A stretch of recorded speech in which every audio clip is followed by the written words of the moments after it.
Donc, merci à tous d'avoir répondu favorablement à cette proposition de webinaire sur le sujet du maillage vétérinaire rural en Bretagne. Peut-être Caroline sur les conditions un petit peu du webinaire, si tu veux bien avancer. Donc, on vous propose ce webinaire jusqu'à midi. Pour les aspects pratiques, les micros sont fermés en fait.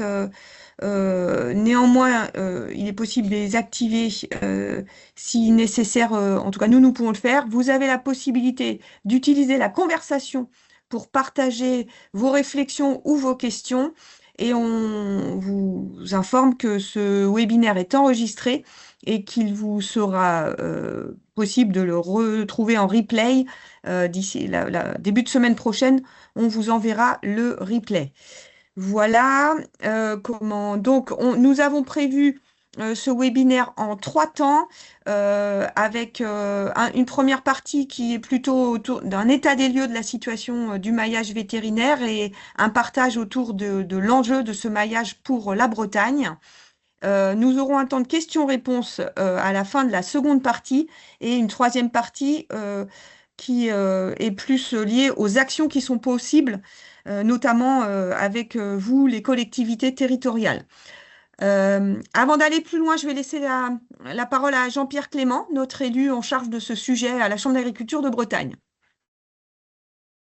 Oui, bonjour à tous. Donc Jean-Pierre Clément, donc je me présente. Donc je suis avant tout producteur de lait et de viande bovine, donc de la région d'Audéac, la commune de Plumieux exactement. Et je suis élu donc à la Chambre d'agriculture des Côtes-d'Armor et aussi à la Chambre d'agriculture de Bretagne. Et donc je suis président du groupe de travail herbivore donc des chambres d'agriculture de Bretagne. Donc c'est à ce titre-là que je participe au webinaire, donc ce maillage sanitaire. Alors nous avons donc 1 heure pour parler d'un enjeu crucial pour nos territoires, qui est le maillage vétérinaire en Bretagne. Les vétérinaires ruraux donc, sont bien plus que des acteurs de la santé animale, hein. Ils sont aussi les garants de la sécurité sanitaire de nos aliments et des partenaires indispensables pour nous, éleveurs. C'est-à-dire aujourd'hui qu'un éleveur ne peut pas se passer d'un vétérinaire. Les similitudes, on les retrouve aussi au niveau des déserts médicaux. La pénurie de vétérinaires pratiquant la rurale s'aggrave en Bretagne et menaçant forcément notre agriculture et nos productions animales. Face à ce défi, différents acteurs peuvent agir, dont les collectivités, c'est pour ça que l'on vous a invité. Et il faut démarrer, bien sûr, par la sensibilisation, c'est l'objectif global de ce jour. Donc, l'objectif du webinaire, c'est de faire un état des lieux de la situation et de son aggravation, de mesurer aussi les enjeux humains, territoriaux, sanitaires et économiques, et enfin, donc, de découvrir les leviers d'action concrets à la portée des collectivités pour préserver et renforcer le maillage vétérinaire. Voilà, donc je passe la main. Et je vous souhaite un bon webinaire. Et donc, je vous retrouverai pour, bien sûr, la conclusion. Merci. Merci Jean-Pierre. Donc on va laisser la parole à nos deux intervenants qu'on remercie. Je te laisse Caroline présenter Monsieur Enaf, docteur vétérinaire là, qui nous fait l'honneur d'être avec nous pour ce webinaire. Oui, alors moi je suis Caroline Luneven, je suis chargée d'animation territoriale à la Chambre d'agriculture. J'interviens sur le territoire de l'antenne du Faouet. Et sur ce sujet-là, je copilote auprès de mes deux collègues Brigitte Landrin, responsable du service élevage, et puis Marie-Lise Le Guénic, vétérinaire conseil à la Chambre d'agriculture. Le sujet du maillage vétérinaire, la cellule qu'on a mis en place, et je fais le lien du coup avec les élus des collectivités sur ce sujet. C'est pour ça que j'interviens à ce webinaire. Et donc, on travaille, on copilote la cellule avec Monsieur Enaf, qui va intervenir à la suite et que je vais laisser du coup se présenter.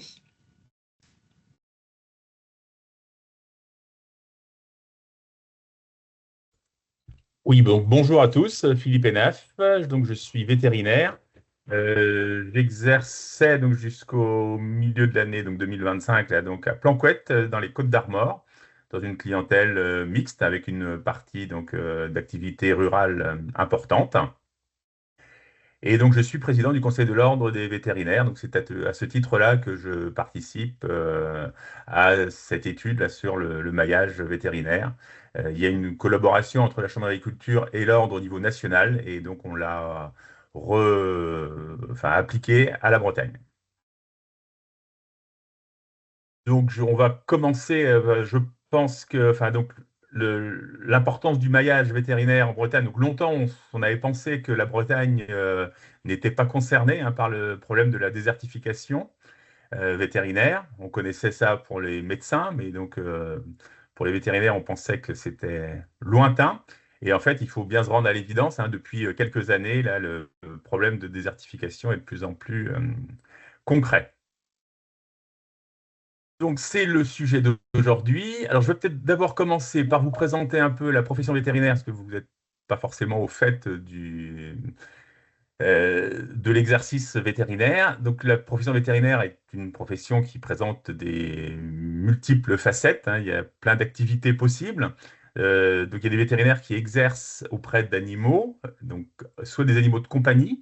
Donc, ça concerne la canine, les chats, les chiens, les nouveaux animaux de compagnie. Donc, ça peut être des rongeurs, des reptiles. Et puis, l'équine, donc les chevaux, les ânes, qui sont aussi considérés comme des animaux de compagnie. Et à côté de ça, donc, il y a une activité sur les animaux de production, donc c'est ce qu'on appelle la rurale, donc les animaux, les ruminants, enfin en particulier les bovins, et puis donc des animaux d'élevage aussi, donc les cochons, la volaille, même des poissons. Il y a aussi des vétérinaires qui interviennent dans ce cadre-là. Et à côté donc, des vétérinaires qui exercent auprès des animaux, il y a aussi des vétérinaires qui exercent donc, dans l'administration, dans des laboratoires, dans l'industrie pharmaceutique, dans l'armée. Enfin, il y a vraiment une multitude d'activités. Donc, le sujet qui nous intéresse aujourd'hui est plus particulièrement donc l'activité rurale, donc concernant les ruminants bovins et puis donc petits ruminants caprins ovins. Alors, pendant leurs études, les vétérinaires sont formés à l'ensemble de ces activités possibles, et puis c'est au fil du temps qu'ils s'orientent vers telle ou telle filière en fonction de leur goût, des opportunités qu'ils peuvent rencontrer, de l'expérience qu'ils ont vécue, et donc des expériences heureuses ou malheureuses qui peuvent les orienter vers telle ou telle activité. Donc, longtemps, les vétérinaires ont exercé seuls. Au moins en milieu rural. Donc, il y avait des vétérinaires un peu partout sur tout le territoire. Ils étaient polyvalents, omniscients, et ils bossaient souvent avec leur épouse qui gérait le téléphone. Et puis donc, ils étaient de garde tous les soirs et ça se passait comme ça, sans souci particulier. Au fil du temps, donc, les vétérinaires se sont regroupés, se sont spécialisés aussi dans des activités plus précises. Et donc actuellement, on a donc des structures où il y a souvent 6 ou 7 vétérinaires, c'est la moyenne, mais on voit des structures où il y a plus de 20 vétérinaires.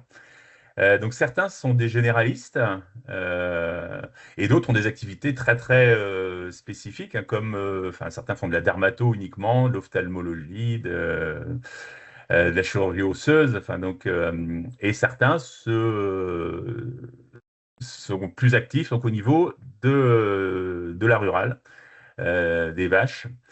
Alors, il y a pratiquement pas de cabinet uniquement dédié à l'activité bovine.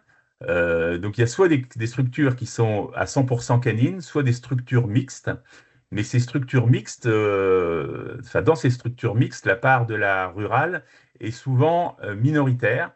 Beaucoup de structures ont une activité rurale autour des 20%, ce qui effectivement pose des problèmes pour l'organisation.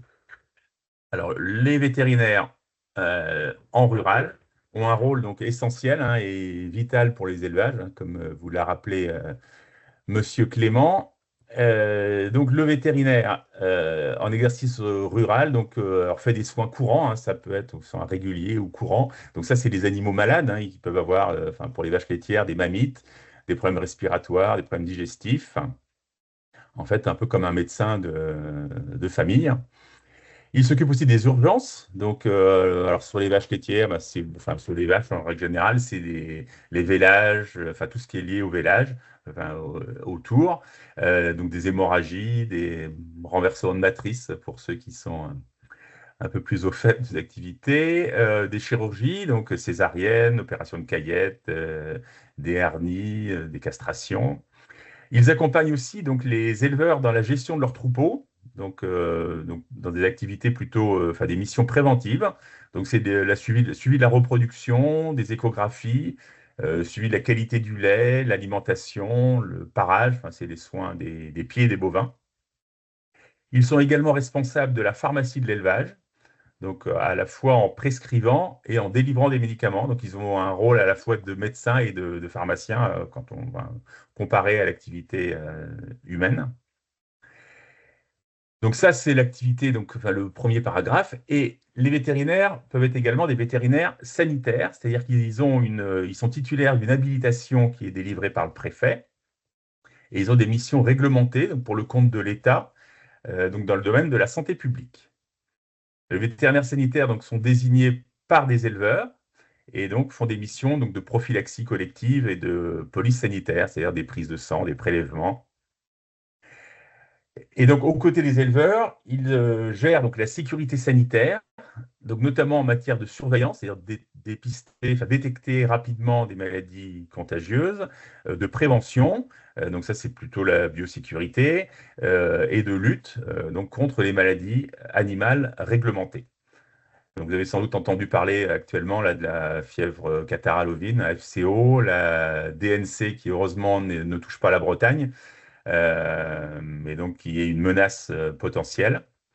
Donc, c'est des choses qui sont à prendre très, très au sérieux. Bon, de façon régulière, les vétérinaires s'occupent donc de maladies des zoonoses, c'est-à-dire qu'il y a des maladies qui peuvent être contagieuses aux humains, donc la brucellose, la tuberculose, la rage. Et puis également, donc, il y a la certification des échanges qui est importante, parce que la Bretagne est exportatrice d'animaux vivants ou de produits animaux. Donc, les vétérinaires garantissent que les produits sont conformes et de bonne qualité. Et les vétérinaires s'occupent aussi de la protection animale, donc pour assurer que les conditions d'élevage sont conformes et que le bien-être animal est respecté et que les animaux ne sont pas en souffrance. Donc, en conclusion, le vétérinaire rural est un maillon indispensable pour la santé animale, mais aussi pour la santé publique, la sécurité sanitaire de l'alimentation et l'usage raisonné des médicaments. Donc, ce qu'il faut retenir, c'est que les vétérinaires sont indispensables, donc sans vétérinaire, pas d'élevage, mais la réciproque n'est pas vraie, et c'est ça qui pose problème actuellement, c'est que des vétérinaires peuvent continuer à continuer leur activité, même s'il n'y a pas d'élevage. Donc c'est ça le nœud un peu de cette problématique d'aujourd'hui. Donc un petit coup d'œil sur l'état donc des exploitations bretonnes. Actuellement, donc, on a 26 437 exploitations agricoles donc, en Bretagne. Et donc, sur ces 26 000, 19 300 concernent l'élevage. Donc, l'élevage de bovins, lait ou viande, donc petits ruminants, ovins, caprins, porcs, volailles. Et les autres, donc c'est un quart concerne uniquement les cultures. Donc, on voit bien que la Bretagne est une terre d'élevage, et donc trois quarts des exploitations ont besoin d'un vétérinaire. On voit sur le graphique aussi, l'enseignement qu'on peut avoir aussi, donc c'est la baisse depuis 2010 du nombre d'exploitations. Donc, ce qui fait aussi que les vétérinaires, du coup, ont une activité rurale qui a baissé par la baisse donc, du nombre d'élevages, ce qui peut aussi expliquer qu'ils se soient réorientés vers la canine, qui maintenant devient un problème concurrentiel.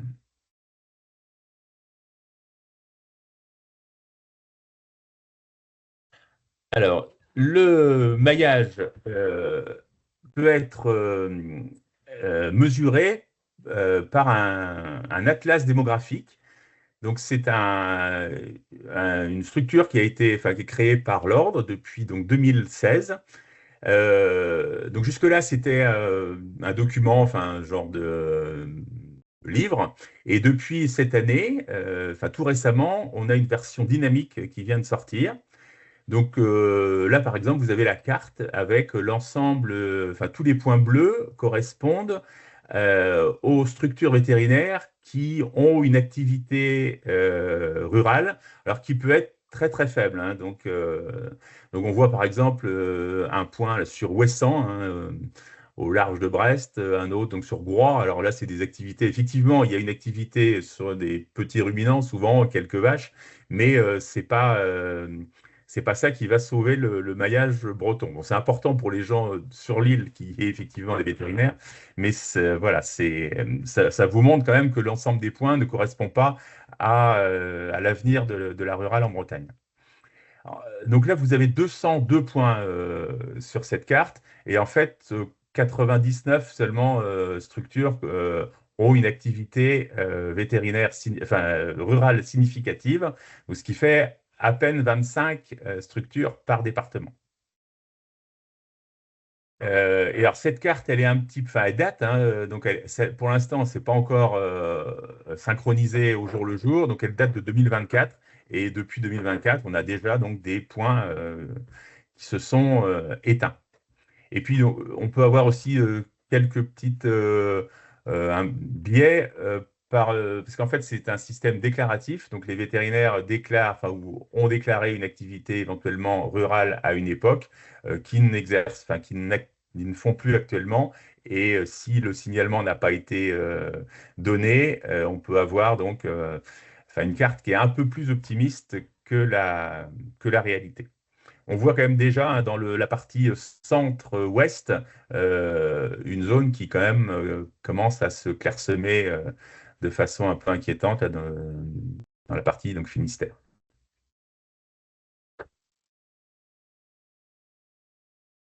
Alors, il y a eu un autre enseignement de cet atlas démographique vétérinaire, c'est le nombre donc, de vétérinaires dans chaque région.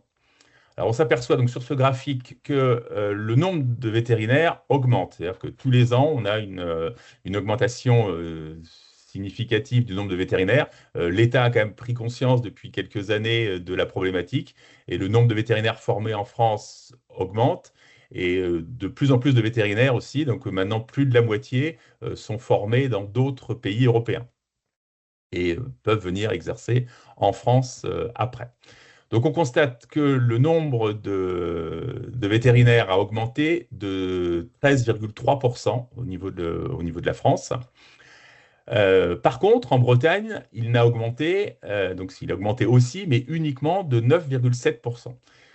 Cette différence entre ces deux chiffres traduit donc une faible attractivité de la Bretagne.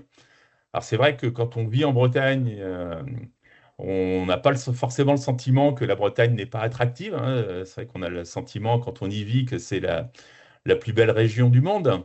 Mais les faits ne traduisent pas ce sentiment. Et c'est même presque à double tranchant, parce que quand on a le sentiment que tout le monde enfin, pourrait venir en Bretagne, on ne fait pas d'efforts pour attirer du monde, contrairement à d'autres régions qui sont peut-être plus, enfin, moins favorisées et qui, elles, mettent les bouchées doubles pour attirer donc, des vétérinaires, entre autres, et du coup, qui nous dépassent dans l'attractivité. La Bretagne est à la quatrième, le quatrième moins bien placé des régions françaises. Après, donc, le centre Val-de-Loire, la Bourgogne-Franche-Comté et les Hauts-de-France. Donc, c'est quand même pas une place enviable. Et donc, la Normandie et les Pays de Loire, hein, qui sont des régions qui ressemblent beaucoup à la nôtre, sont nettement mieux pourvues. Et non seulement donc, en Bretagne, on n'attire pas suffisamment de monde, mais en même temps, sur cette population-là, donc, de vétérinaires bretons, la part de vétérinaires qui se consacrent à la rurale baisse, par contre, d'année en année. On est passé donc de 457 vétérinaires en 2020 à 421 en 2024, donc soit une baisse de 7,9%. Donc ça veut dire que sur les vétérinaires, enfin la population vétérinaire bretonne, le nombre de vétérinaires augmente, mais augmente en canine et baisse en rural. Donc ce qui est quand même inquiétant, hein, pour la suite. Il y a un manque enfin, d'intérêt donc pour l'activité rurale.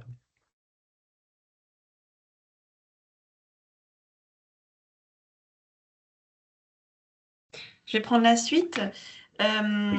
Donc cette introduction, ce panorama, il nous amène du coup à vous présenter l'enjeu du maillage vétérinaire. Donc quand on parle de maillage, on parle bien de la couverture du territoire breton par les vétérinaires ou leurs établissements. Alors, il faut savoir que l'enjeu du maillage vétérinaire, comme l'a dit Philippe, il n'est pas, on le découvre pas. Ça fait depuis les années 2000 qu'on en parle. C'est un enjeu qui est reconnu au niveau national. Là, je vous ai fait juste une copie d'écran du site internet du ministère de l'Agriculture où il y a toute une page dédiée sur cet enjeu-là avec beaucoup d'exemples de liens, des articles sur ce sujet. Donc, c'est un enjeu national. Et en 2021, il y a une action qui a été menée par Chambre de France, l'Ordre des vétérinaires et le ministère de l'Agriculture pour trouver des solutions pour favoriser et renforcer ces maillages-là. Donc, il y a 11 territoires pilotes qui ont démarré une action dans 8 régions françaises. Ça aboutit à une méthodologie d'état des lieux de diagnostic et des actions possibles. Donc, il y a un centre de ressources qui existe. Il y a des fiches actions qui ont été écrites, détaillées pour garantir ce maillage vétérinaire. Donc, il faut savoir qu'à l'époque, en 2021, la Bretagne avait bien sûr entendu parler de cette action, mais le ressenti de la problématique n'était pas encore fort. Ne répondait pas forcément aux critères d'alerte des territoires pilotes. Donc, on n'était pas parti en 2021 sur l'action, mais voilà, là, le ressenti de la problématique est bien réel. Donc, la problématique du maillage est bien réelle désormais. Donc, pour vous dire qu'on ne part pas non plus de rien, on se base sur ce travail qui a été fait. Donc en 2024, c'est là où vraiment on a connu sur le terrain des cas problématiques, notamment à la fin de la saison de prophylaxie de l'hiver 2023-2024, où on a eu plusieurs interpellations d'éleveurs sans vétérinaire ou alors qui étaient exposés à des risques potentiels de ne pas en retrouver après des fermetures ou de rachat de leur cabinet. Donc ça s'est produit dans le 29 pour être plus précis. Et il y a dû avoir des temps de concertation entre profession vétérinaire, profession agricole et services de l'État pour trouver des solutions à ces vétérinaires, à ces agriculteurs.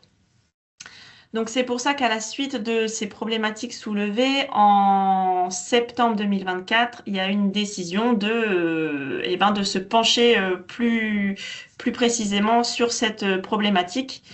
Et du coup, le bureau Chambre d'agriculture de Bretagne a décidé d'organiser une réunion avec les parties prenantes, les différents interlocuteurs étant amenés à travailler sur cette problématique.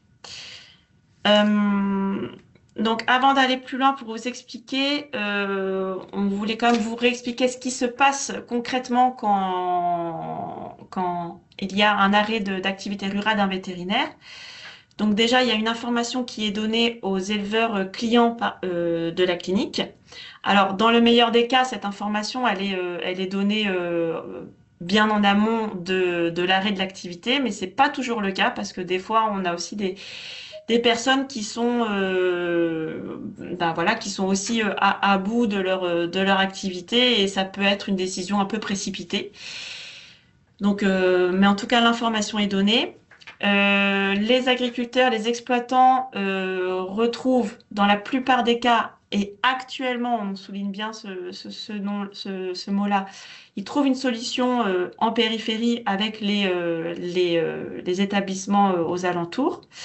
Mais, et ça a été le cas, certains ne retrouvent pas de vétérinaire. Alors, des fois, parce qu'il y a eu des conflits antérieurs, des impayés, des incivilités, et du coup, bah, de retrouver ensuite quelqu'un qui veut travailler avec eux, c'est pas forcément aisé.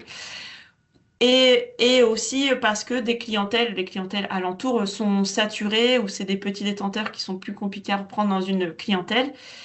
Donc voilà, c'est pas toujours, ça ne se fait pas forcément automatiquement et facilement de retrouver un vétérinaire à la suite d'un arrêt. Et donc dans ce cas, les services de l'État, notamment la DDPP, a nécessité de trouver un vétérinaire pour les prophylaxies. Donc ce que expliquait Philippe tout à l'heure. Et donc, dans ces cas-là, il y a un temps de concertation, une recherche de solutions locales en lien avec les organisations professionnelles agricoles. Donc, des élus chambres ont pu être investis sur ces dossiers-là, et puis la profession vétérinaire. Donc, je reviens du coup sur cette démarche partenariale qui a été mise en place donc, pour agir dans l'objectif de maintenir et, si possible, consolider ce maillage vétérinaire sur notre territoire, donc qui, on vous l'a expliqué, a été vital du coup à la pérennité de l'élevage. Donc, on a mis en place une cellule opérationnelle qui est pilotée par la Chambre d'agriculture et le Conseil régional de l'Ordre des vétérinaires. Elle a été mise en place en 2025, donc cette année. On travaille au sein de cette cellule avec différents acteurs, donc de la profession vétérinaire, notamment le GTV Bretagne, donc le groupement technique vétérinaire de Bretagne, le syndicat des vétérinaires libéraux, aussi les acteurs de la santé animale, donc bien sûr le GDS Bretagne Innoval. La région Bretagne fait aussi partie de cette cellule, et puis les services de l'État, donc les DPP et la DRAF via le service du SRAL. Donc, on a mené une phase de diagnostic. Donc, vous avez vu, on vous a présenté des chiffres de l'Atlas, mais on est allé plus loin sur les diagnostics en les recroisant aussi avec des enquêtes agricoles.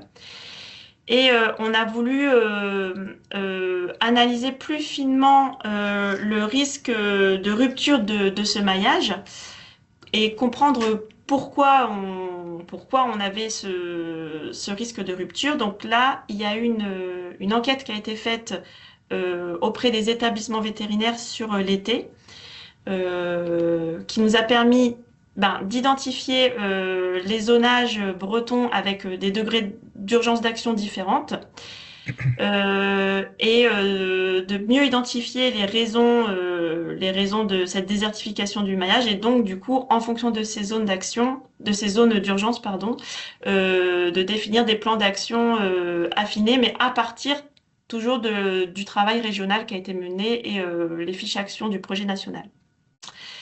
Donc en parallèle de ça, on sensibilise les acteurs parce que c'est pas forcément un enjeu qui est connu, donc d'où ce webinaire aujourd'hui. Et puis on gère les situations de crise qui ont été que l'on connaît sur le terrain ou qui ont été soulevées via l'enquête dont on va vous parler à la suite. Donc on passe du coup à la partie 2 où on va vous préciser les diagnostics qui ont été menés. Oui, donc je vais vous parler de l'enquête qui a été réalisée donc à partir depuis le mois de juin de cette année 2025. Et donc les conclusions qu'on en a tirées. Donc cette enquête, on a eu 70 établissements qui ont répondu, donc ce qui correspond avec une moyenne de 5-6 vétérinaires par structure. Donc on touche quand même un nombre non négligeable de la population vétérinaire bretonne. J'ai oublié tout à l'heure aussi on a parlé de l'atlas démographique. Donc cet atlas est accessible par tout le monde, donc vous pouvez aller le consulter, comme ça vous voir le maillage qui correspond à la zone dans laquelle vous êtes. Donc il faut aller sur le site de l'Ordre des vétérinaires, donc c'est www.vétérinaire.fr et dès la page d'accueil, vous avez accès à cet atlas. Je vais donc reprendre les résultats donc, principaux de l'enquête qu'on a menée cet été avec donc, la Chambre d'agriculture. Donc, on a mesuré, donc, enfin, on a questionné les vétérinaires sur l'évolution de leur activité depuis 10 ans.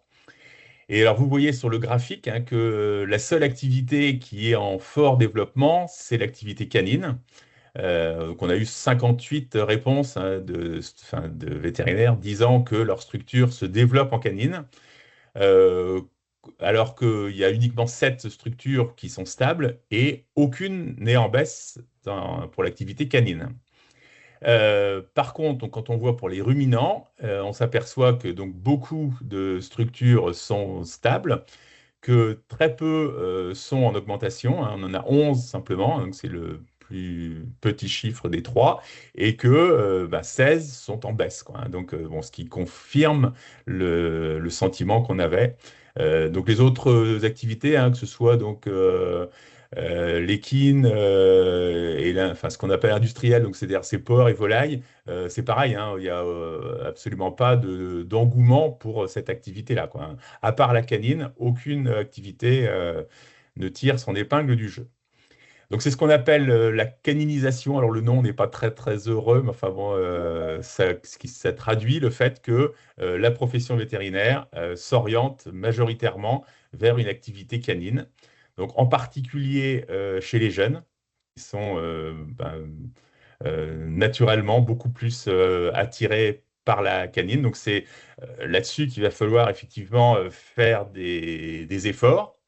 Parce que la rurale est actuellement tenue majoritairement par des vétérinaires qui commencent à prendre de l'âge et qui en plus gèrent donc l'activité rurale, mais également tout ce qui est, enfin, ils font pas il n'y a pas que les vétérinaires âgés qui gèrent les gardes, mais leur place dans la gestion des gardes, donc la nuit, les week-ends, les jours fériés, est quand même prépondérante. Et le souci, c'est que quand ces vétérinaires-là prennent leur retraite, dans des structures où il n'y a pas forcément beaucoup de vétérinaires, leur départ se traduit par l'arrêt de l'activité rurale pour la structure en question. La problématique des gardes hein, est un souci, enfin, on va en revenir tout à l'heure, mais effectivement, elle n'est absolument pas équitablement répartie. Les gardes reposent sur une trop petite partie des vétérinaires et donc pour qui la situation est difficile, hein. Alors, elle est aggravée par les distances qui augmentent, puisque moins il y a de vétérinaires sur un secteur, plus ceux qui restent ont un parcours, enfin un territoire important à gérer, donc des distances et du temps passé, qui en plus donc, touche la rentabilité, hein, parce que le temps passé en voiture n'est pas un acte. On considère hein, pour les jeunes générations ce qui est acceptable en nombre de gardes, c'est 1 sur 5, c'est-à-dire un jour par semaine, enfin une nuit par semaine, et un week-end sur 5 à peu près. Donc, ce qui veut dire qu'il faut, dans les structures qui vont rester, au moins 5 personnes qui ont une activité rurale pour pouvoir effectivement tourner avec ce rythme de 1 sur 5. La problématique, c'est que beaucoup de structures rurales, enfin, plus de la moitié, hein, 56%, ont une activité rurale qui est inférieure à 20%. Donc, ce qui entraîne une gestion difficile de la rurale. Quand une urgence survient alors que tout le monde est occupé à faire de la canine, c'est très compliqué de laisser tomber l'activité qui est en entreprise pour effectivement partir soigner une vache en urgence. Donc, ce qui explique aussi hein, l'arrêt donc, de certaines structures qui n'arrivent plus à gérer une activité qui est trop minoritaire. Et donc, c'est la théorie, enfin, le risque ou la théorie du château de cartes, c'est-à-dire qu'on enlève une structure vétérinaire, enfin, rurale, une autre, et puis et ça tient encore, et au bout d'un moment, tout s'écroule. Donc, d'où l'image du château de cartes. Donc, on a parlé de l'attractivité tout à l'heure donc, de la profession vétérinaire en Bretagne. Alors, c'est traduit dans les réponses aux questions hein, par une difficulté de recrutement. Donc 77% des structures vétérinaires ont du mal à recruter. Euh, alors, par contre, c'est vrai aussi bien en canine qu'en rural, hein, parce qu'on a 46% dans les recrutements difficiles, donc qui sont en canine, et 35% en rural. Donc, c'est un point supplémentaire, hein, qui indique la faible attractivité, ou l'insuffisance de l'attractivité de la Bretagne, puisque même en canine, on a du mal à trouver donc des remplaçants ou des salariés. Et ce point est d'autant plus vrai pour le Finistère, qui a un déficit important donc, de recrutement. Alors sûrement que c'est lié à la situation géographique du Finistère. Il faut savoir donc que la seule école vétérinaire de l'Ouest, c'est Nantes, et que les jeunes, quand ils sortent de l'école, souvent cherchent un travail autour de leur école d'origine. Et donc, ils font un cercle d'un rayon de 200 km. Et 200 km autour de Nantes, eh ben, ça n'atteint pas le Finistère, puisque entre Nantes et Concarneau, par exemple, il y a 216 km. Hein. Donc, on n'est pas rendu à la pointe Finistère. Alors, donc, dans les questions de ce questionnaire, on a demandé aux vétérinaires, enfin, qui est-ce qui a motivé leur arrêt, éventuellement de la rurale, ou qu'est-ce qui le motive actuellement ou le motiverait dans les années à venir. Alors, le point qui revient en premier, donc, c'est la problématique des gardes. Donc, des gardes qui sont jugées comme trop fréquentes, donc surtout dans des structures où il y a moins donc, de 5 vétérinaires ruraux, ce qui est quand même une majorité. Et ce problème des gardes est aggravé dans le cadre de l'activité canine, parce que de plus en plus de structures se montent et organisent une activité de centre d'urgence. Donc il y en a actuellement 2 en Bretagne. Il y en a donc une à Rennes depuis plusieurs années, et une depuis 1 an à Auray, donc dans le Morbihan. Il y en a une qui va ouvrir à Plabennec, donc à côté de Brest, d'ici la fin de l'année. Et puis, pour l'instant, il n'y en a pas encore dans les Côtes-d'Armor, mais ça va sûrement arriver. Donc, ce qui se passe, c'est que les jeunes diplômés qui sortent de l'école ont le choix entre faire de la canine et ne pas faire de garde, ou en faire très peu, et faire de la rurale avec des gardes qui sont plus ou moins fréquentes. Donc la concurrence, là aussi, est importante. Ce qui ressort aussi, c'est que les vétérinaires ont le sentiment quelquefois d'être cantonnés à des tâches ingrates, hein, en rural. Donc uniquement appeler pour faire des vélages à 2-3 heures du matin, faire beaucoup d'euthanasie, hein, qui n'est pas forcément toujours très agréable. Alors c'est vrai que certains éleveurs appellent dans des conditions, après avoir essayé plein de traitements eux-mêmes. Et donc, quand les vétérinaires sont appelés, malheureusement, il n'y a plus d'autre solution que l'euthanasie. Et puis, il y a aussi la prophylaxie, hein, qui n'est pas toujours dans des conditions très, très faciles. Donc cette activité, en plus rurale, est très concurrentielle. Il y a beaucoup d'acteurs non vétérinaires, hein, qui interviennent dans les élevages. Donc pour la reproduction, par exemple, des conseillers en élevage, l'alimentation, le parage, la qualité du lait.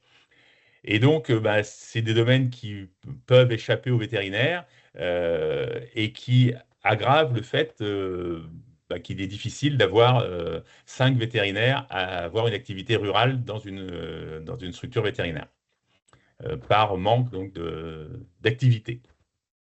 Il y a un autre phénomène aussi actuellement, c'est la financiarisation de la profession vétérinaire. Donc c'est un peu comme ça s'est passé en médecine humaine, hein, des investisseurs financiers apportent donc des capitaux non vétérinaires. Donc en humaine, ça s'est passé pour les laboratoires d'analyse, chez les dentistes beaucoup, en imagerie. Et donc, du coup, les vétérinaires perdent une partie de leur indépendance et des décisions peuvent être prises à leur rencontre pour arrêter l'activité rurale. En particulier, enfin, donc, effectivement, souvent, ces financiers cherchent une rentabilité immédiate, enfin, et à court terme, et donc la canine est jugée plus profitable que la rurale. Donc s'ajoute à ça des conditions de travail qui ne sont pas toujours très très faciles. Donc des déplacements de plus en plus longs, comme on a vu, des problèmes de contention éventuellement dans les élevages. Donc des incivilités, c'est-à-dire c'est des comportements qui sont déviants chez certains clients. Alors bon, ça existe aussi en canine et dans d'autres professions. Vous avez sans doute vu ça. Enfin, régulièrement, il y a des reportages en médecine humaine pour les pompiers. Enfin, donc voilà, il y a des gens qui ont des comportements déviants et qui détériorent donc les conditions de travail des soignants.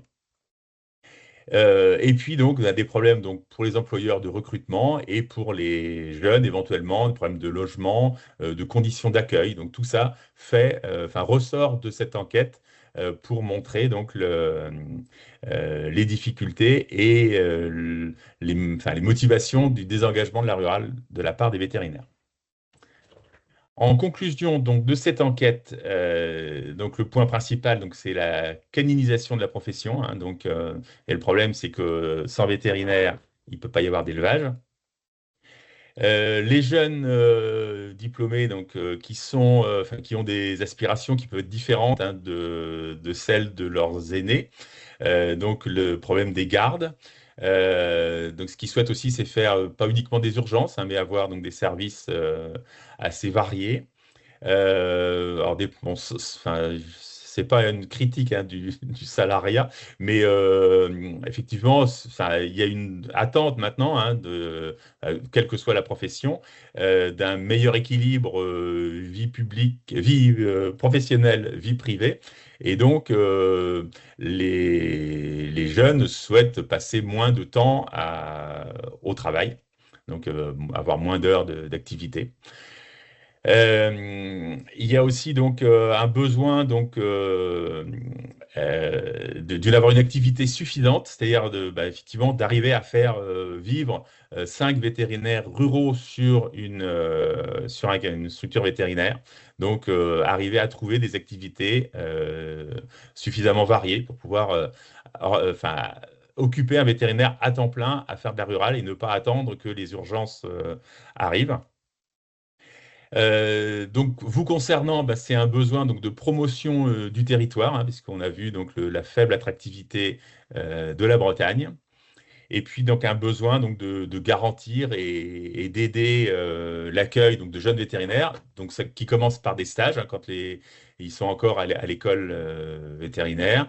Et puis, donc, des aides après à l'installation, donc aide au logement, conciergerie, c'est-à-dire leur proposer un certain nombre de services autour de leur lieu d'installation, qui est donc un emploi aussi pour le conjoint, parce que de plus en plus, les vétérinaires qui arrivent, ce sont des jeunes femmes. Et donc, c'est vrai que c'est pas dans les mœurs encore que le mari reste au foyer. Donc, il faut quand même penser aussi à trouver une activité pour leur mari. Et puis donc tout ce qui est lié donc à l'école, crèche, école, et aussi l'organisation éventuellement des gardes par des numéros particuliers qui pourraient orienter les usagers donc vers les structures vétérinaires, parce que ces systèmes-là existent, mais sont relativement coûteux, donc peuvent aussi être un frein au développement. Donc je vais quand même finir sur une note positive. Il reste des vétérinaires motivés pour la rurale. Donc il faut par contre les encourager et les aider donc à se développer et éventuellement nous aider aussi à créer donc des conditions favorables au développement de la rurale. Merci, merci à vous deux pour vos interventions et vraiment la précision des éléments et l'état des lieux, le diagnostic. On vous propose une petite séquence avant d'aller sur la partie action possible face à ce constat partagé là. Je vais réactiver tous les micros pour que tout le monde puisse prendre la parole, mais d'ores et déjà, il y avait des questions dans le chat de différents ordres. Et notamment, je pense qu'il y a une partie des réponses qui ont été apportées, hein, où trouver la situation de son territoire. Donc, vous avez évoqué le site internet des vétérinaires. On peut peut-être le remettre d'ailleurs dans le chat. Je le remets là dans la page d'accueil. Peut-être Euh, juste, Vas-y. Manuela, Oui, je me permets, je propose de finir de balayer la présentation parce il va y avoir des des réponses aux réponses? questions qui ont D'accord, été posées, puis comme ça, d'accord. on fera la question-réponse sur Enfin, l'ensemble. ok. Ouais, Bon, on peut continuer comme ça marche. ok. Et voilà, pour pas avoir, enfin, sinon il y aura des redites. Ouais, il y aura peut-être des redites. Très bien, Ouais. ok. Euh, Alors, donc moi je vais du coup vous faire un. Donc Philippe a déjà introduit les actions possibles en faisant faire le focus sur celles qui peuvent être portées par les collectivités. Donc moi je vais aller un petit peu plus loin, vous les détailler.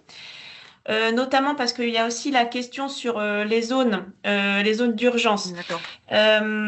Donc l'enquête, elle nous a permis de préciser et en gros, d'identifier 3 types de zones sur notre territoire breton par rapport à l'urgence d'action sur l'enjeu du maillage. Donc, au niveau, l'ensemble du territoire, pour nous, est considéré, on va dire, en zone jaune, où il y a besoin de faire de la veille et la sensibilisation des acteurs, de faire connaître l'enjeu du maillage à l'ensemble des acteurs, de faire identifier le fait qu'on a démarré une cellule opérationnelle avec des actions possibles et du coup, si les acteurs de ce territoire, enfin, de l'ensemble du territoire, ont vent de situations compliquées ou difficiles, de savoir qu'il existe une action qui est en route pilotée par la Chambre et l'Ordre des vétos et on peut solliciter, ou en tout cas, il y a une écoute qui sera mise en place si des soucis sont révélés. Donc ça, c'est pour l'ensemble du territoire. Ensuite, je passe à la zone rouge. Il y a vraiment les situations qui sont connues, des situations signalées d'éleveurs sans vétérinaire ou alors des vétérinaires qui nous ont annoncé un arrêt proche et où on n'identifie pas de solution simple de reprise de la clientèle. Donc ça, on a eu des remontées via l'enquête de cet été. Et aussi par la connaissance de la profession vétérinaire de la situation de terrain. Donc ça, c'est les zones rouges qu'on gère au local avec les interlocuteurs au local. Et après, il y a l'entre-deux, la zone orange, où on sent que c'est tendu. On est à proximité de ces zones rouges et on a parlé de l'effet château de cartes.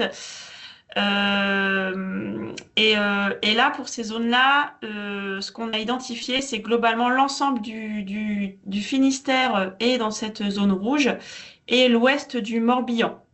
Pour l'instant, voilà, à date, c'est les zones où on a identifié. On est sur une situation qui est plutôt tendue, où on sent que les vétérinaires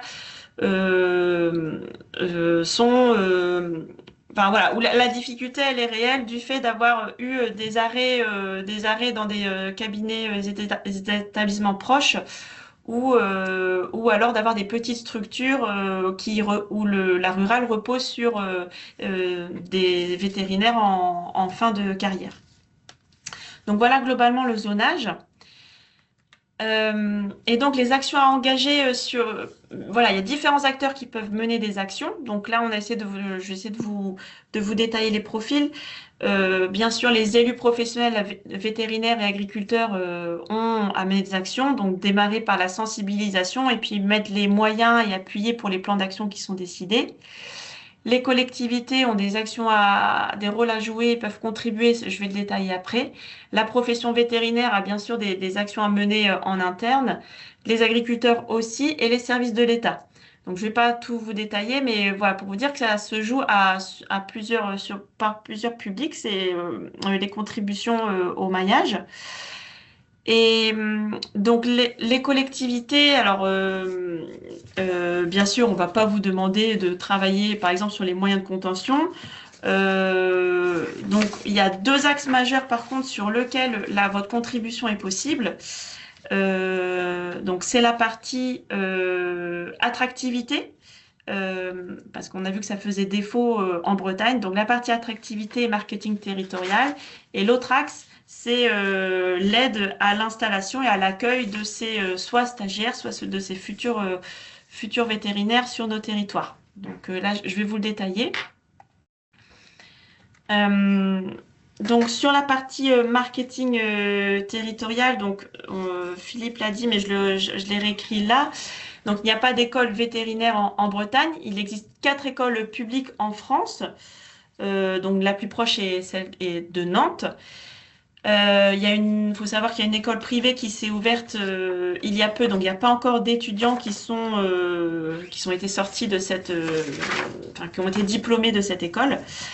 Mais voilà, la plus proche, c'est celle de Nantes. Donc par proximité, et on a une enquête auprès d'étudiants vétérinaires qui nous l'a confirmé. Les jeunes recherchent autour de leur école, enfin dans un périmètre de 200 km autour de leur lieu d'études. Donc forcément, on a un gradient d'attractivité est-ouest sur notre territoire breton, avec plus de difficultés pour le 29 à attirer ces jeunes. Donc, on a un besoin d'améliorer l'attractivité du territoire. Et là, on sait qu'au niveau des collectivités, c'est quelque chose sur lequel vous êtes amené à travailler, où il y a beaucoup de choses qui existent. Et donc, voilà, ce que demande, enfin, une action qu'a identifié la cellule, c'est d'inclure la cible vétérinaire dans le marketing territorial que vous mettez en place. On voit bien toutes les actions qui sont menées enfin, au niveau de la population des médecins. On entend aussi chez les pharmaciens et en règle générale pour attirer du monde sur le territoire breton. Donc voilà, maintenant la cible vétérinaire, elle est aussi à prendre en compte dans ce marketing territorial. Là, j'ai mis les exemples qu'on a ici, c'est des collectivités. Donc là, c'est plutôt l'échelle départementale qui est présente au forum d'écoles vétérinaires. Donc là, on a le département de l'Aveyron, ici le département des Alpes-Maritimes, qui viennent promouvoir leur territoire pour une cible vétérinaire. Voilà, donc le premier volet, c'est le marketing territorial. Et l'autre action possible par les collectivités, c'est faciliter l'accueil de stagiaires et de jeunes praticiens. Et même au-delà de ça, même de maintenir les praticiens sur leur territoire par des aides diverses. Donc, il faut savoir qu'il y a une loi, donc toujours parce que l'enjeu maillage vétérinaire, il est reconnu au niveau national. Donc, il y a eu un outil qui a été donné, un outil législatif, ça s'appelle la loi DADU, qui est sortie en 2020, qui permet aux collectivités territoriales et leurs groupements de soutenir financièrement des vétérinaires ruraux, donc titulaires d'une habilitation sanitaire, et les étudiants qui s'engagent à exercer dans la rurale, donc avec des contrats possibles à passer entre ces jeunes étudiants et les collectivités.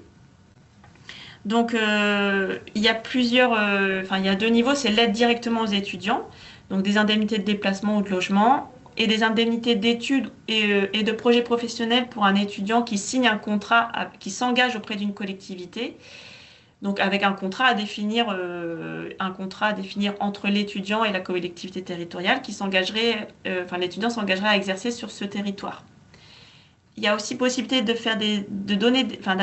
d'attribuer des aides directement aux vétérinaires, donc soit ceux qui s'installent sur le territoire en tant qu'individu, soit les aider à investir dans des locaux ou du matériel, et que ce soit pour de l'installation ou bien même de l'agrandissement, de la pérennisation de vétérinaires déjà installés. Donc c'est plutôt ce cas-là et peut-être investiguer en Bretagne l'étude de la possibilité de partager des projets immobiliers avec pourquoi pas un emprunt, un partage d'un emprunt, un partage sur l'emprunt qui serait porté par la collectivité sur un bâtiment et un remboursement type crédit bail des vétérinaires, donc sous forme d'un loyer et au final une acquisition du bâtiment par la clinique. Ça, c'est une possibilité. Je vous ai mis ici, par exemple, comment peut se traduire cette loi d'ADU. Donc là, c'est une communication faite par le département de la Corrèze qui cherche aussi à attirer des vétérinaires sur son territoire. Donc, vous voyez, l'aide ici, ils l'ont départagé entre l'aide aux étudiants et l'aide à l'installation. Donc, les étudiants, ils peuvent être aidés pendant leur stage sur le logement ou sur le déplacement. Vous voyez ici 300 € brut mensuels sur 6 mois. Idem pour le déplacement. Ou alors, ça peut être carrément une bourse attribuée à l'étudiant qui s'engagerait à 5 ans de travail sur le territoire du département de la Corrèze. Donc ça, c'est un contrat qui peut être défini entre une collectivité territoriale et un jeune étudiant. Pour l'aide à l'installation, vous voyez, pour un jeune qui s'installe sur le territoire et qui exerce pendant 5 ans, il est attribué 20 000 € d'aide. Et aussi, possibilité d'aide à l'investissement à 20% avec un coût du projet plafonné à 100 000 €.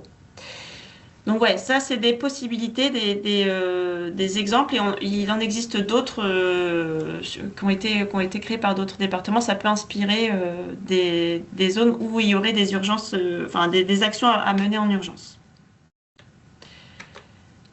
Donc voilà pour les deux exemples d'actions possibles à mener par les collectivités.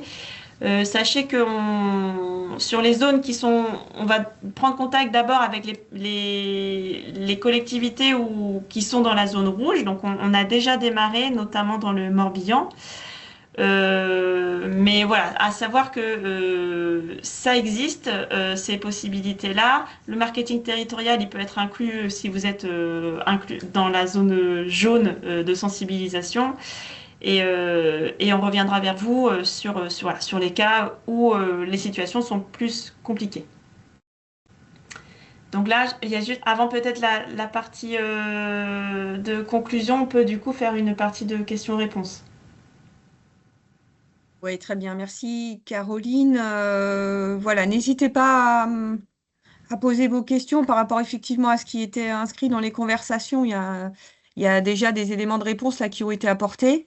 Néanmoins, vous avez peut-être d'autres questions. Donc, la parole vous est donnée en réaction à ce qui a pu être présenté.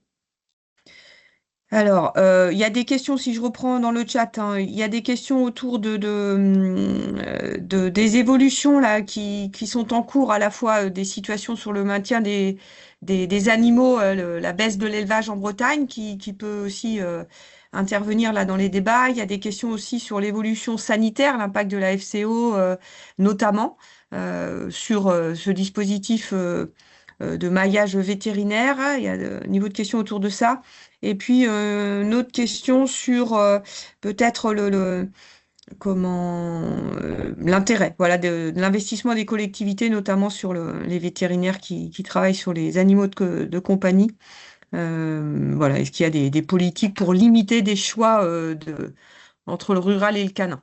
Voilà un peu dans le chat. Et donc, il y a GTV Bretagne qui veut intervenir. Allez-y, hein. Oui, bonjour, vous m'entendez? Oui. Oui. Bonjour, donc Pierre Laurière, je suis président du groupement technique vétérinaire de Bretagne. C'est pour apporter quelques éléments de réponse aux questions qui ont été posées, en tout cas deux des questions. La première, c'est avez-vous des vétos spécialisés biodiversité faune sauvage au sein de la profession vétérinaire? Donc, alors, si on parle du territoire national, quelques informations à ce sujet-là. Il y a un contrat de collaboration qui est établi entre la Société nationale des groupements de techniques vétérinaires et l'Office français de la biodiversité, donc l'OFB, depuis déjà 3 à 4 ans. Il a pour but, effectivement, ce partenariat de mener des actions communes de surveillance de la faune sauvage, puisqu'effectivement, cette interface faune sauvage élevage domestique et faune sauvage santé humaine est importante à surveiller dans le cadre notamment des émergences de maladies. Donc voilà, après des vétos spécialisés dans ce domaine-là, à ma connaissance, ils sont peu nombreux, mais il y en a quelques-uns. Par contre, les vétérinaires qui apportent des premiers soins à la faune sauvage sont très très nombreux. Beaucoup de structures sont sollicitées par les particuliers qui déposent effectivement des animaux de la faune sauvage pour prise en charge des premiers soins avant réorientation vers des centres de soins spécialisés à la faune sauvage. Autre question, l'impact de la FCO et de la grippe aviaire sur les vétos en temps de travail, en approche sanitaire, etc. Alors, premier élément de réponse, on ne peut pas mettre au même niveau l'impact d'une maladie comme la FCO et d'une maladie comme la grippe aviaire ou également une autre maladie dont vous avez entendu parler, la dermatose nodulaire contagieuse. Donc, grippe aviaire ou influenza aviaire et DNC, dermatose nodulaire, sont des maladies catégorisées A par la loi de santé animale européenne, qui sont à éradication immédiate. Et donc là, l'impact va évidemment être sans comparaison avec l'impact au niveau de l'activité vétérinaire, hein, je parle, de la FCO. Alors, toujours est-il que pour ces maladies, y compris pour la FCO, il y a un impact réel sur l'activité des structures vétérinaires qui sont malheureusement aujourd'hui accoutumées au fait de gérer ces crises sanitaires qui sont récurrentes. Ça veut dire quoi? Ça veut dire que, bien évidemment, l'activité des vétos en production animale qui sont amenés à gérer ces crises, l'activité de leur structure, le fonctionnement continu courant va être mis en mode dégradé pour gérer la crise qui est devenue l'urgence à l'instant où elle apparaît. Voilà, quand on cumule ça effectivement avec une tension sur les effectifs et les difficultés de recrutement qui ont été évoquées au courant de ce webinaire, effectivement la situation et la multiplication de ces crises rend l'exercice en production animale d'autant plus compliqué. Voilà quelques éléments de réponse sur ces deux questions. Merci, très bien. À titre d'exemple, si sur la dermatose nodulaire, quand même, pour finir là-dessus, il a fallu, pour quand même illustrer le niveau de tension sur la gestion de ces crises, hein, et potentiellement sur des maladies zoonotiques. Là, ce n'est pas le cas pour la DNC et la FCO. Ça pourrait l'être sur les notions d'influenza. Effectivement, pour la DNC, pour les zones concernées, il a fallu faire appel aux étudiants vétérinaires, aux vétérinaires retraités, les services administratifs également. Il y a eu de l'entraide au niveau des DDPP, des autres départements qui sont allés donner un coup de main dans les zones concernées. Donc oui, effectivement, sur ces crises-là, il y a une tension sévère. Oui, effectivement, le contexte sanitaire ne fait qu'exacerber la problématique que déjà là, on identifie de manque de vétérinaires et des problématiques d'attractivité globale, quoi.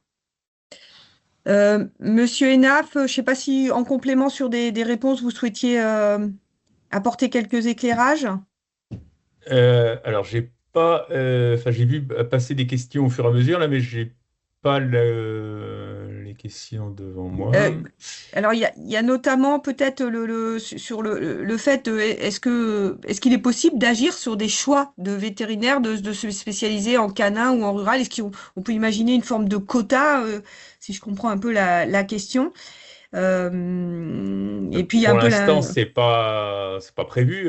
Les vétérinaires ont le choix de faire l'activité pour laquelle ils se sentent le plus à l'aise et où ils s'épanouissent le plus, hein. Donc après, tout est envisageable, mais actuellement, c'est pas du tout dans les tuyaux, quoi, hein. Donc quand on voit la difficulté de ce qui se passe en médecine humaine pour essayer d'orienter les gens sur des territoires, donc effectivement, au niveau vétérinaire, ce sera la même problématique, quoi, hein. Donc, et donc la financiarisation en plus de la profession fait que quelquefois, même malgré des motivations d'exercer en rural, certains voient leur activité s'arrêter, quoi, hein. Donc non, à court terme, je pense pas que ce soit quelque chose d'envisageable. Oui, allez-y, vous pouvez intervenir, monsieur ou madame Choupeau, désolé. Monsieur Choupeau, désolé. Oui, monsieur Choupeau, oui, je voulais savoir, donc l'accompagnement, là, les accompagnements qui sont proposés, est-ce que ça, c'est possible aussi par les filières agricoles de pouvoir intervenir aussi, parce qu'au final, donc, dans ceux qui ont besoin aussi, c'est ces filières-là pour justement garder les élevages et avoir des vétérinaires justement pour le suivi sanitaire de tous ces élevages pour leur activité aussi. Comment eux aussi peuvent éventuellement intervenir dans cette action que vous souhaitez mener? Je vais peut-être laisser Jean-Pierre répondre. Oui, alors je vais donner un début de réponse. Dans la filière, il y a des vétérinaires qui exercent au sein des coopératives, c'est-à-dire qui sont salariés des coopératives qui exercent. Par contre, je mets une grosse différence, moi, entre ces vétérinaires-là et les vétérinaires praticiens, vétérinaires ruraux, parce que, si vous voulez, quand vous avez un problème dans un élevage, une urgence, ces vétos-là ne vont pas se déplacer. Donc, ça ne va pas résoudre ce problème. Voilà. Donc, je pense que moi, je mettrais plus. Alors, bien sûr, ils sont partie prenante à ce que le maillage vétérinaire soit bien présent en Bretagne. Mais où je mets de l'accent, c'est sur les collectivités territoriales, sur l'intérêt pour elles aussi de porter sur la phase d'investissement, parce que. Comme ça a été là par le docteur Enaf, s'il n'y a pas de vétérinaire, la production animale risque de ne pas exister en Bretagne. Donc, ça veut dire indirectement que derrière tout ça, il y a tout un tissu économique qui va être perturbé, sensibilisé, puisque je vous rappelle juste qu'un agriculteur, aujourd'hui, ça génère 7 emplois directs. Donc, forcément, si la production animale régresse dans nos territoires ruraux, c'est toute une économie locale qui disparaît. Donc, ce n'est pas non plus dans l'intérêt des collectivités territoriales. Donc, c'est dans ces cadres-là qu'il faut aussi qu'elles prennent en compte son investissement financier par l'aide justement à l'installation des jeunes vétérinaires dans nos communes. Voilà. Et les filières répondent, si vous voulez, indirectement, mais ce n'est pas elles qui vont venir vraiment, enfin, je parle pour la partie ruminant, ce n'est pas elles qui vont venir soigner nos animaux quand on a besoin. Elles sont plus dans le rôle du préventif. Mais moi, j'ai un exemple, hein, par exemple, tout ce qui est les opérations, alors les vélages, bien sûr, mais les opérations sur nos bovins, les vétérinaires dans les coopératives ne font pas ça. Voilà, c'est pas dans leur mission, mais ne font pas ça. Donc nous, ça ne règle pas notre problème, à nous, éleveurs. Peut-être me permet en complément, Jean-Pierre, il y avait aussi la diapo de Caroline là tout à l'heure qui expliquait qu'effectivement, il y a plein d'acteurs qui peuvent participer. C'est la somme des contributions de tout le monde qui peut permettre d'enrayer la situation. Et effectivement, la profession agricole, c'était le premier champ. Et là, il y a bien une mobilisation là, dans le cadre du travail qui est en cours de l'ensemble des organisations agricoles. Chambre d'agriculture, GDS et autres, quoi. Il y a un investissement là en ce moment pour justement agir. C'est une forme aussi de mobilisation. J'ai 2-3 questions à laquelle je peux apporter des réponses.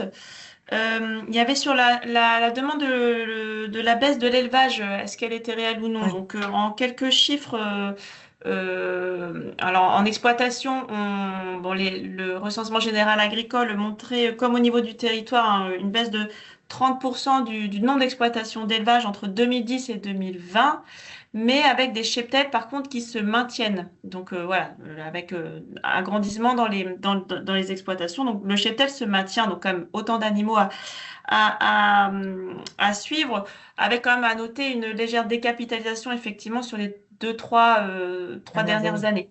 Donc voilà, l'activité, elle reste quand même soutenue. Donc on a une baisse du nombre de vétérinaires exerçant la rurale, mais un cheptel qui reste quand même conséquent. Et après, il y avait la question ou la remarque sur quel est l'intérêt d'aider des cabinets vétérinaires qui orientés vers la canine. Alors voilà, c'est pas ce qu'on a présenté. Ça explique que la loi d'ADU, elle permet d'aider des cabinets vétérinaires à l'installation ou au maintien, avec la demande d'un engagement sur de l'activité rurale. Donc effectivement, on peut aider Oui. un cabinet avec une contrepartie d'engagement à effectuer une activité rurale sur une durée qui est de toute façon à déterminer avec la collectivité qui aiderait, quoi. Et voilà, l'action sur les zones rouges, Alors ça, les zones rouges, notre appellation, elle a été faite au sein de la cellule pour nous identifier. Les possibilités d'aide, c'est vraiment via cet outil législatif de la loi DADU. Voilà. Caroline, je te propose qu'on finisse peut-être sur notamment les contacts. Là, il y a une question sur les contacts, c'est la slide de juste après, je crois. Ouais. Hop. Alors, peut-être le. on va y passer, tac. Alors, il y a 2 ou 3 mains levées. La première, du coup, c'était. Pardon. Monsieur Choupeau, je crois, c'est ça? Vous, non, c'est bon, vous aviez. Oui, c'est bon. C'est bon, très bien. Le GTV, du coup? Oui, donc il y avait une autre question dans le chat qui portait sur l'existence des mutuelles canines. Oui. N'a-t-elle pas un impact sur ces orientations des choix des vétérinaires, assurance de rémunération? Alors, peut-être que Philippe, mon confrère, connaît le taux de pénétration de ces mutuelles. Moi, je ne le connais pas précisément. Maintenant, clairement, non. La réponse est non. Cette assurance l'existence des mutuelles ne constitue pas une assurance de rémunération et de chiffre d'affaires au niveau des cabinets vétérinaires. Les motivations sont tout autres de l'orientation vers l'exercice canin, une valorisation des compétences différentes, le fait de ne pas être cantonné à un rôle de vétérinaire pompier et urgentiste, une organisation différente de la permanence et de la continuité des soins et donc des services d'urgence. Voilà, il y a tout un tas d'autres raisons qui expliquent cette orientation vers l'exercice canin. Très bien. Monsieur Hénaf, Oui, donc effectivement, c'était cette question-là aussi que j'avais relevée et que je voulais donc, pour laquelle je voulais répondre. Donc, effectivement, je suis d'accord avec Pierre. Les assurances sont relativement peu répandues en France et donc n'expliquent pas effectivement cette activité. Par contre, on peut penser qu'elles vont augmenter avec ces structures d'urgence qui sont en train de se créer et qui pratiquent quand même des coûts assez importants. Donc, effectivement, ça pourrait se développer. Par contre, en production animale, cette notion de mutualisation pourrait être plus développée dans le cadre de la forfaitisation, c'est-à-dire que les éleveurs pourraient payer un genre de cotisation pour avoir un vétérinaire qui intervienne beaucoup plus qu'il peut intervenir actuellement et en dehors des urgences. Et ça aurait le double avantage de permettre à des vétérinaires d'avoir une activité régulière sur toute la journée avec des actes beaucoup plus programmables et organisables et donc maintenir cette activité sur le territoire. Très bien. Alors, les premiers commencent à partir du séminaire. On va clôturer très rapidement, peut-être. Je vais peut-être laisser Jean-Pierre clôturer. Ça va être. Et puis, Caroline, en même temps, tu fais diffuser les diapos, s'il te plaît. Très bien, donc je vais conclure ce webinaire. Donc, merci déjà à l'ensemble des participants. Donc, pour nous, producteurs et bien sûr élus aussi, c'est un sujet crucial. Parce que, comme ça a dit tout à l'heure, le maillage vétérinaire en Bretagne est en danger et sans vétérinaire, forcément, l'élevage, je ne veux pas dire qu'il est en péril, mais on est quand même sérieusement embêté. Donc, ce qui nous inquiète aussi, c'est un défaut d'attractivité de l'activité rurale par rapport à l'activité canine. Ça a été dit assez longuement. On sent bien aujourd'hui que l'activité canine et les animaux de compagnie, c'est de plus en plus prégnant chez les gens. Alors, par rapport au territoire, on a remarqué aussi un défaut d'attractivité. Donc, plus on va vers l'ouest de la Bretagne, plus on s'éloigne des grandes villes. Et a priori, c'est un point assez freinant pour installer de jeunes vétos. Et une interpellation aussi conjointe des professions libérales et éleveurs vers les collectivités. Donc, tout à l'heure, j'en ai parlé un petit peu. Notamment, inclure la cible vétérinaire dans le marketing territorial. Faciliter l'accueil des stagiaires et de jeunes praticiens et aide à l'investissement d'établissements vétérinaires. Donc, on a eu l'exemple du département de la Corrèze qui a décidé de mettre une politique donc, pour installer donc, des jeunes dans son département. Donc pour moi, en tant qu'éleveur, où je suis quand même inquiet, c'est par rapport à mes collègues dans certains secteurs qui n'ont plus de vétérinaire ou qui risquent de plus d'en avoir, pour des raisons toutes simples donc de choix, donc d'abandonner la clientèle rurale au profit de l'activité canine. Et si on veut demain donc assurer la souveraineté alimentaire par rapport à nos concitoyens, donc c'est-à-dire souveraineté alimentaire en quantité, mais surtout en qualité, eh bien on ne peut pas faire sans une santé animale qui soit au top. Et bien sûr, avec le concours de nos vétérinaires praticiens, qui pour nous est un maillage donc, indispensable. Donc c'est pour cette raison-là que donc, l'ensemble des organisations, donc Chambre d'agriculture, GDS, l'Ordre des vétérinaires, le GTV, on y travaille, et les organismes aussi de services à l'agriculture, on y travaille ardemment pour essayer donc d'enrayer cette hémorragie. Et il faut absolument qu'on y arrive. Et moi, ce que j'ai souligné aussi, c'est que ce qui m'interpelle aussi, c'est que les jeunes vétérinaires aujourd'hui, un des motifs qui ne vont plus vers la ruralité, c'est les gardes de nuit. Et moi, ça m'embête un petit peu quand même, parce que ça fait partie aussi quand même du métier de vétérinaire d'assurer la garde, y compris de nuit. L'élevage, c'est du vivant, donc on ne maîtrise pas tout. Voilà. Merci Jean-Pierre, donc merci à tous. Donc vous comprenez bien, là, vous serez sollicité si les secteurs en rouge là, il y a des actions particulières ou des mobilisations particulières. N'hésitez pas à vous appuyer sur les chargés d'animation territoriaux dans vos territoires pour des problématiques spécifiques. Et puis donc nous on continue de vous informer sur ce sujet-là et sur d'autres via nos outils, newsletters, sites web. Et sur un tout autre sujet, nous avons des temps forts là sur la transmission des exploitations agricoles. On évoquait la transmission vétérinaire. Et nous aussi, sur les questions de transmission de l'agriculture, il y a un fort enjeu. Et nous sommes en pleine quinzaine de l'installation transmission. Donc là, on vous indique les rendez-vous du mois de novembre dans chaque département auquel vous êtes bien sûr invités en tant que collectivité. Voilà, et on vous donne rendez-vous à un prochain séminaire pour les collectivités en février sur l'économie agricole.